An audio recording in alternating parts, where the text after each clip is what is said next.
প্রয়োজনে আবার ভোটগুলি গণনা করা হোক, এই জাতীয় কোনো একটা উদ্যোগের আশায় আমি আমার কথাগুলি নিয়ে আমি নির্বাচন কমিশনে এসেছি এবং রিটার্নিং কর্মকর্তাকে বলেছি। উনি বললেন এটা সচিব মহোদয়ের সাথে কথা বলতে, আমি সচিব মহোদয়ের সাথে কথা বললাম। গণভোটের যে ব্যালটটা, গণভোটের সেই ব্যালটে সিল মারার জায়গা কিন্তু হ্যাঁ এবং না যেখানে লেখা, সে হ্যাঁ না আর উপরে না, ঠিক তার ডান দিকের ঘরে হ্যাঁ না লেখা সিল মারার জায়গা। তো স্বাভাবিকভাবেই মাস পিপল ভোটাররা যারা, তারা এত তো খুঁটিনাটি করতে পারেন নাই।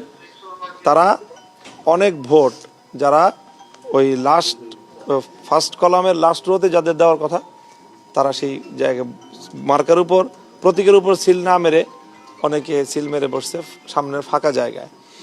তো সেই ধরনের ভোট মির্জা আব্বাস সাহেবের ক্ষেত্রে এটা ভ্যালিড বলে গণ্য করা হয়েছে, কিন্তু আমার আসনে সেই ভোটগুলো বাতিল করা হয়েছে এবং সেটার অ্যামাউন্টটা খুব ছোট না।